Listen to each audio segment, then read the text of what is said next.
All right. Well, We're changing things up with Rite Takes. We're doing a little podcast style kind of series now instead, so we can talk through the projects in a bit more detail and give you guys more context into what goes on set while showing you the behind the scenes. yeah, and I think it's more fun to talk about it because you get to see our personalities, you get to kind of hear every angle. When you're showing it through video, there's only like so much we can show. So getting to talk about little things that happen that might not be captured, I think is a cool insight. I do want to preface that this is our first podcast. We're so awkward. We're so awkward. I also have the most jankiest mic holder because I already got one of those.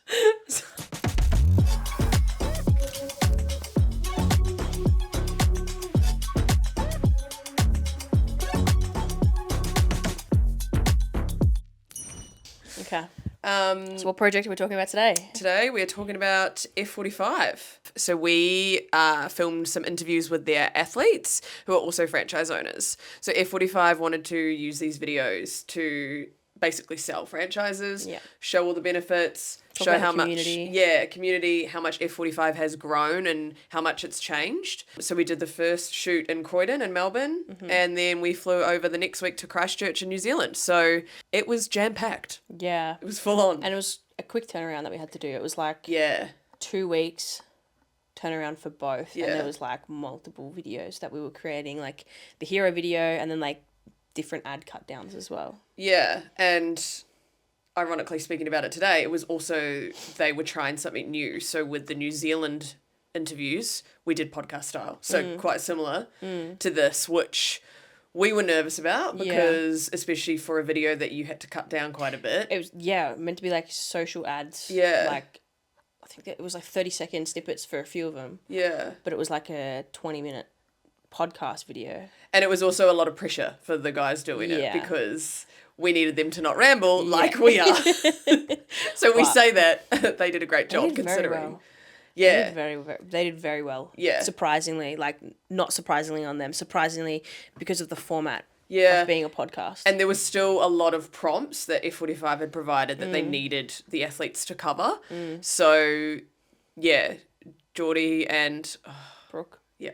Geordie and Brooke had a lot of work cut out for them, but they were flawless. Good it was banter. so good. The New Zealand portion of filming definitely threw a lot of challenges our way. Like a 3-camera setup with multiple lights. Traveling internationally with all of that gear just was not possible. I thought it was at the start. Yeah. And I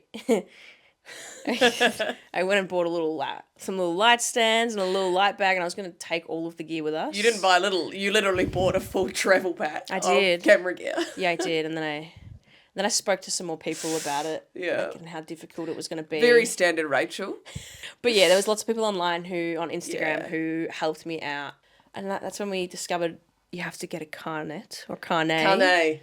Yes, travel carnet. Because we have travelled for F45 before, but we've only travelled to shoot events. Yeah, when we travel for jobs, it's always events. It's always events. Yeah. So it's always like 1 camera, 2 lenses in a backpack, carry that on the plane. Yeah. This was completely different. We needed so much more. We need 3-camera setup is a lot. It's massive. 3 tripods. Yeah.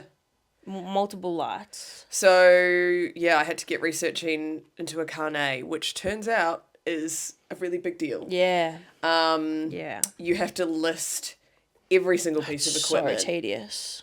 Every single piece of equipment has to have the serial number, the cost of the item. It took us so long to go through all of that. You had to go to the city to go pick it up. Yeah, so then you actually have to have the physical document. I was so stressed. Even when we got to... Oh, we were so nervous. When we got to the airport, we had to get I custody. actually feel like a criminal. I was like, do I have drugs in my bag? That's how I felt. It was weird. We went up to the gate. Obviously, I didn't. Disclaimer, she didn't. We went up to the gate and the lady was like, oh, you need to go back downstairs. You need to go see customs. And we were literally standing in that queue where you see on TV. Yeah. But yeah, that was pretty easy. They ran through it. They just asked to check a random item on the list. Oh, yeah, they asked. They asked to check the FX3, which the memory card's full. The one item that they asked to check was the FX3, which had a massive cage on it. And I was like, please don't ask to check that one because the serial number is like underneath the cage and it's impossible. Yeah. And when I said that, I was like, I'm freaking out because I think they're going to think You that sound sus. I sound sus, right? Yeah. And Rachel gets like nervous easily. I get nervous literally. breathing. Yeah, literally. I get nervous on phone calls. You should have seen her before this. They were actually really nice. And then they were like, oh, okay, picked another random one. So we got that out. And then next minute was Rachel having to say goodbye to the luggage because that was so you stressful. checked in. So you had the proper tags. You had the proper pally. I bought a Pelican. You bought a smaller pally. I bought a really small pally so that all the gear would be super protected. Put in an air tag, got TSA approved locks, did everything that I could. Yeah. And then we just had to hope like hell that it came on the other side. Yeah. But New Zealand was standard Kiwis. It was very nice and very easy. It's probably the best first place to need to go do a carne. Does that make sense? To need to go. I mean, look. It's the best place for a first experience of having to do a carne. Yeah. Yeah. So very nice. And when we got to the airport, it also helped that we landed at like midnight. That was the other thing. Direct flights from Melbourne to Christchurch because Christchurch not being as busy of an airport. The only flight times directly to Christchurch was 6 p.m, which gets us to New Zealand at like midnight. Yeah. So we had to go a day earlier because the shoot itself was at like 5 a.m. So that whole 3 to 4 days was a sleep deprived blur. A blur. And we got up at like 5 a.m, but it was technically our 3 a.m. Yeah. It was cooked. Yeah. But we got it done. But no, they were really nice. They also just asked to check one random piece. Yeah. But again, we were in like the full customs area that you see on... It's cool. On Border Patrol. And you're cool. Like, we were looking for the cameras. So we're like... No one was around. It was we were the only ones in there. But it was smooth. Getting in was smooth.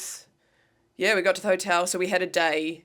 We had a day between shoots because of the flight times. So that was good. That helped us just catch up a little bit. But then, yeah, shoot day was full on. So 5 a.m. start, but 3 a.m. Melbourne time. But we had the shoot split up. Yeah. We split it up into 2 portions because we were obviously doing the interview / podcast. Yeah. Which needed like no one in the gym. Yeah. Super controlled environment. So we did that at like, I think it was like 11 o'clock. For both shoots, we split them up. So for Croydon and for Christchurch, we split them up the exact same. We did the morning time slot of capturing the 2 first busiest classes. Yeah. To make sure we got that like really strong community feel within that B-roll. Yeah. And then we came back, set up for the interview and shot the interview when no one was around. So it was a very controlled environment, but yeah.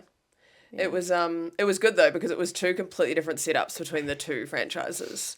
So like we said, we had the podcast set up in New Zealand, which was new for us too, trying to set that up. Also so hard in that building because it's like a big warehouse and one light switch controls all the lights. So Rachel and I just had to have this decision of do we do all lights on and have it just be really so bright or do we lights off and then just have all of our lighting set up around them? And it was... Mind you, we had... This is kind of nerdy, but we had really weak lights because there wasn't much options for renting gear over there. So I had 2 60-watt lights to use as kickers and then I had 2... I think they were maybe 150s, 200s or 300s with really small soft boxes. Like, in an ideal world, that's not how I would have set it up if we were shooting it in Melbourne. I would have used a completely different setup. I remember when we were setting it up, you were like... Stress. No, yeah, but you were like, oh, I wish I had my lights. I wish I had my lights. Because it was like we only had, like... I mean, the guys that we rented off in Christchurch were amazing. Like, we got everything we needed. But, yeah, when you're renting gear, you're limited. Yeah. So it was just, we were just flicking the lights on and off trying to decide which way to go. Geordie and Brooke were just like, hello. But we decided lights off.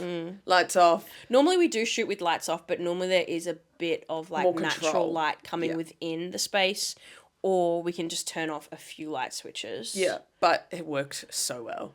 So for Croydon, it was a very similar setup. We did a split shoot where we did, I think it was a 5 a.m. we did a 6 a.m. and a 7 a.m. class. Yeah, that was their busier classes. 7 a.m. wasn't that busy though, so then... That's right. We decided when we did Christchurch, we would go in a bit earlier. But anyway, we did a 6 a.m. and a 7 a.m. class. Then we left and came back and set up for an interview. It was a very stock standard 2-person interview how we normally do it. Yeah. You sat down and did the interview. Yeah, they spoke really well. Again, it helped that we, with both locations, working with 2 people that knew each other really well. So Alice and Jack are brother and sister. They're both owners in the business along with their parents, which is really cool. So it's a real family vibe.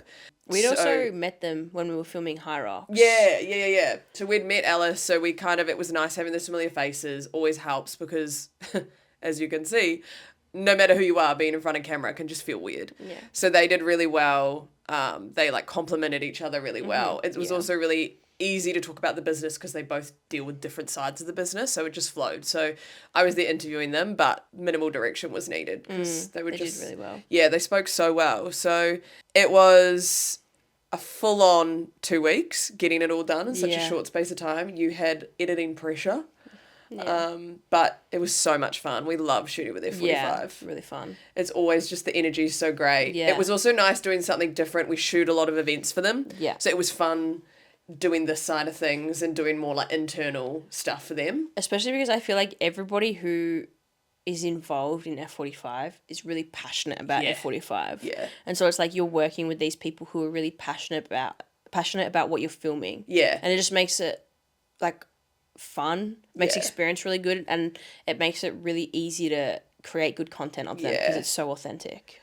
But yeah, so that is the summary of our shoot with F45 and their interviews. Slow. Thanks for joining us on our first podcast. More to come. Cut. Hopefully, we will get better at this.